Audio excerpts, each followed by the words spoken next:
Baiklah, saat ini saya akan sampaikan sedikit memperkenalkan diri dulu. Saya asal dari Lampung, khususnya di Lampung Utara, bagian utara paling utara dari Lampung. Paling utara dari Lampung. Jadi menurut saya begini aja, jadi poin-poin yang sangat-sangat diharapkan oleh para petani yang selama ini kita posting-posting di dalam grup-grup kita, itu sering bertanya bagaimana kualitas jahe, gimana kualitas panen, gimana kualitas bibit, bagaimana cara tanam, dan harganya nanti gimana gitu. Jadi akan saya ulas sedikit berdasarkan fakta dan pengalaman saya yang saya dapat di lapangan. Jadi terlebih dahulu saya akan sampaikan bahwa dari masing-masing daerah itu sangat berbeda-beda di dalam budidaya tanaman jahe, terutama dalam budgeting untuk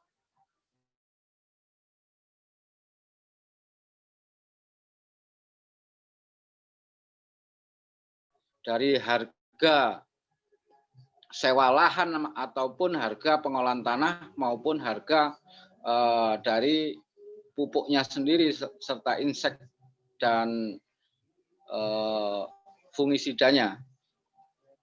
Maka dari sini saya juga sependapat dengan Pak Jarasman Damanik, kita harus tentukan dulu harga minimum harga minimum yang bisa layak untuk kita supaya dengan budget tanam kita itu tidak akan rugi nantinya petani.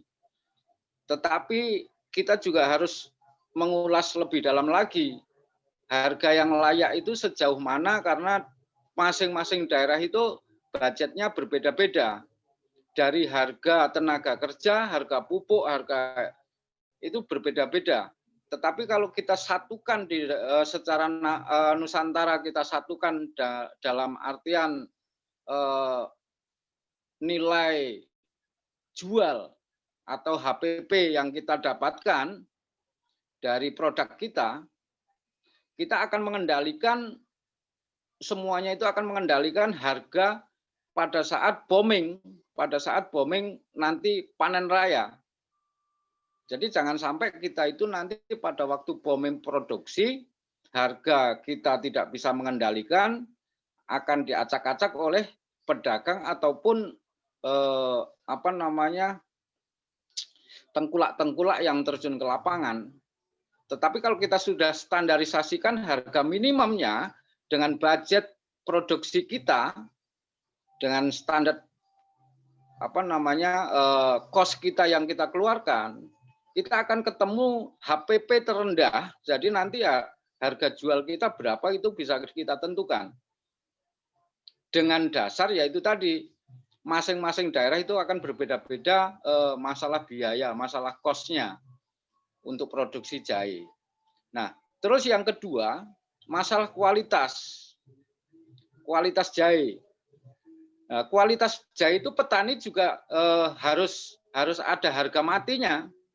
Kualitas jahe itu gimana, dengan kebersihan tanah gimana, dengan umur bagaimana, kita harus standarisasi juga.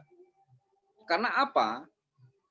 Dengan kualitas itu sendiri itu akan menjadi tolak ukur seberapa banyak harga, seberapa besar harga yang akan ditentukan oleh konsumen. Jadi masalah kualitas itu sangat menentukan harga. Itu yang bisa sampaikan sementara Pak Toimen atau rekan-rekan semua. Ini berdasarkan fakta lapangan yang selama ini saya lakukan, dan saya sering menghitung-hitung. Itu saya dengan Pak Jarasman Damanik pernah hitung-hitungan. Itu mungkin kita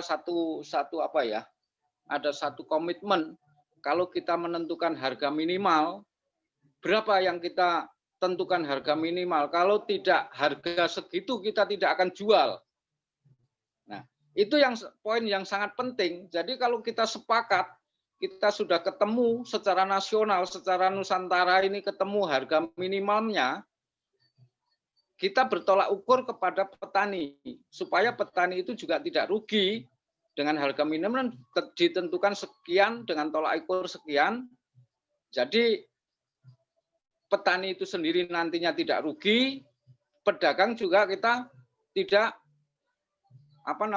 kita juga memikirkan pedagang, karena pedagang juga akan memasarkan jahe-jahe kita ini juga berdasarkan dari kualitas juga. Makanya kita harus benar-benar menstandarisasi kualitas. Itu Pak Toimen, mohon maaf kalaupun ada yang kurang ataupun tutur kata yang tidak enak didengar. Saya secara pribadi mohon maaf kepada teman-teman semua.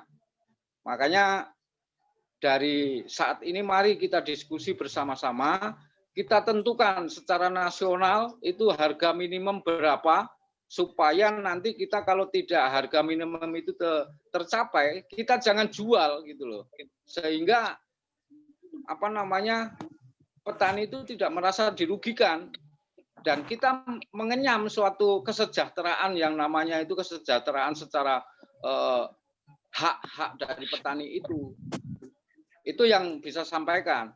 Makanya kalau kita hitung-hitungan dengan budget tanam jahe, kita dapat sekian-sekian, tapi kalau masing-masing daerah itu saya rasa itu bisa menghitung sendiri-sendiri dengan berdasarkan upah minimum regional masing-masing daerah.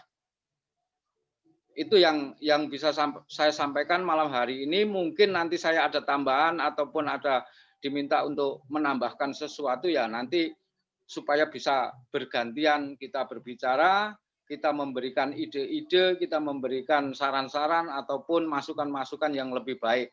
Terima kasih dari saya, selamat malam dan kita akan lanjutkan diskusi lagi. Terima kasih.